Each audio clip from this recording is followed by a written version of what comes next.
तो चलिए शुरू करते हैं एक ऐसी कहानी जो बॉम्बे रोड के एक बिल्कुल सुनसान पेट्रोल पंप पे शुरू हुई। कहानी है अर्जुन की, एक स्टूडेंट जो अपनी कुछ मजबूरियों की वजह से वहां नाइट शिफ्ट करने के लिए चला तो गया, लेकिन उस रात जो हुआ वो बिल्कुल भी नॉर्मल नहीं था। ये सिर्फ एक नौकरी नहीं थी, बल्कि एक ऐसा तजुर्बा था जो उसकी जिंदगी को हमेशा के लिए बदलने वाला था। नौकरी शुरू करने से पहले ही उसके दोस्त भास्कर ने तो उसे रोकने की पूरी कोशिश की थी। उसकी आवाज में एक अजीब सा डर था, एक ऐसी चेतावनी जो अर्जुन उस वक्त समझ नहीं पाया।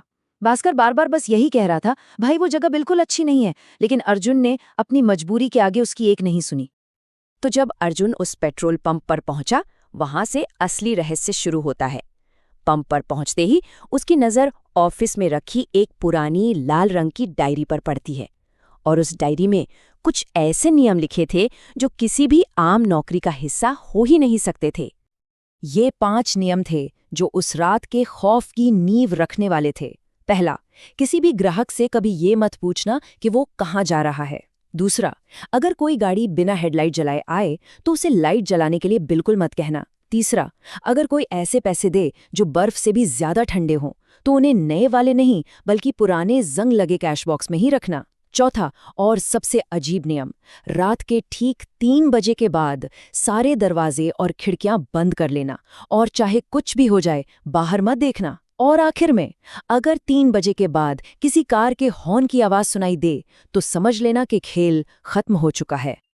अब जाहिर सी बात है, ये नियम पढ़कर किसी का भी सिर चकरा जाएगा, है ना? ये कैसे नियम थे? अर्जुन ने फौरन अपने दोस्त को फोन लगाया, ये जानने के लिए कि इन बेतुके नियमों का आखिर मतलब क्या हो सकता है।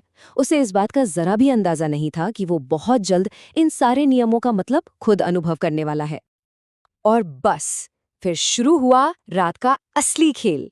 सबसे पहली और सबसे अजीब घटना, इसकी शुरुआत हुई स्टेशन की बत्तियों के अजीब तरह से टिमटिमाने से, मानो किसी के आने का इशारा कर रही हों। और तभी दूर घने अंधेरे को चीरती हुई एक काली कार धीरे धीरे पंप की तरफ आती दिखाई दी। उसकी कोई हेडलाइट नहीं जल रही थी। नियम उसके दिमाग में गूंज रहे थे। दिल तेजी से धड़क रहा था, पर उसने ड्राइवर से लाइट जलाने के लिए कुछ नहीं कहा। वो चुपचाप अपना काम करने के लिए आगे बढ़ गया। और जैसे ही वो कार के पास पहुंचा, अंदर से एक ऐसी आवाज आई कि अर्जुन की रूह कांप गई। बिल्कुल सपाट, बिना किसी इमोशन के, बस एक ऑर्डर, टैंक फुल कर दो। और फिर जब पैसे देने के लिए कार की खिड़की धीरे धीरे नीचे हुई, अर्जुन की आंखें फटी की फटी रह गई। अंदर से निकला एक कंकाल का हाथ जिसमें कुछ नोट पकड़े हुए थे, और वो नोट वो बर्फ से भी ज्यादा ठंडे थे, इतने ठंडे कि हाथ सुन्न हो जाएं। डरते डरते अर्जुन ने पैसे लिए और नियम के हिसाब से सीधा उस पुराने जंग लगे बॉक्स में डाल दिए। कार बिना कुछ और कहे अंधेरे में गायब हो गई। इस डरावनी घटना के ठीक बाद अर्जुन को एक पुराना अखबार का टुकड़ा मिलता है। ये 1998 का था, और उसमें खबर थी उसी जगह पर हुए एक भयानक बस हादसे की, ठीक रात 3 बजे, जिसमें सारे यात्री मारे गए थे। अब धीरे धीरे अर्जुन को सारी कहानी समझ आने लगी थी। और अब घड़ी उस वक्त की तरफ बढ़ रही थी जिसका जिक्र उन नियमों में था। रात के 3 बजने वाले थे और डर अपने चरम पर था। जैसे जैसे 3 बजने वाले थे, अर्जुन को अचानक बाहर से आवाजें आने लगती हैं, गाड़ियों की, लोगों की। ऐसा लग रहा था जैसे पंप पर भीड़ लग गई हो। हर आवाज उसे बाहर बुला रही थी, जैसे उसे उकसा रही हो कि वो सबसे जरूरी नियम तोड़ दे। तो अब अर्जुन क्या करे? एक तरफ तो मौत का डर था और दूसरी तरफ इतने सारे कस्टमर्स को खोने का ख्याल। उसकी कश्मकश बढ़ती जा रही थी। क्या उसे बाहर देखना चाहिए? आखिरकार उससे रहा नहीं गया। उसने हिम्मत करके पर्दे के पीछे से झांका, और जो देखा उसे देखकर उसके होश उड़ गए। बाहर इंसान नहीं बल्कि काली परछाइयां थीं, जिनकी आंखें अंधेरे में हरी रोशनी की तरह चमक रही थीं। और ठीक उसी पल वही काली कार वापस आती है और जोर से हॉर्न बजाती है। बस नियम टूट चुका था, और सारी परछाइयां एक साथ घूमकर अर्जुन के ऑफिस की तरफ देखने लगती हैं। वो परछाइयां दरवाजा पीटने लगती हैं। घबराहट में अर्जुन अपने दोस्त भास्कर को फोन मिलाता है, लेकिन फोन उठाने वाला भास्कर नहीं था। दूसरी तरफ से वही कार वाली खौफनाक आवाज आ रही थी जो बस एक ही बात दोहरा रही थी, टैंक फुल कर दो। जैसे तैसे करके अर्जुन ने वो रात काटी।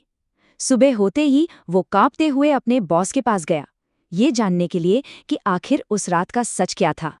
तब बॉस ने उसे समझाया कि वो परछाइयां असल में 1998 के हादसे में मारे गए लोगों की आत्माएं हैं।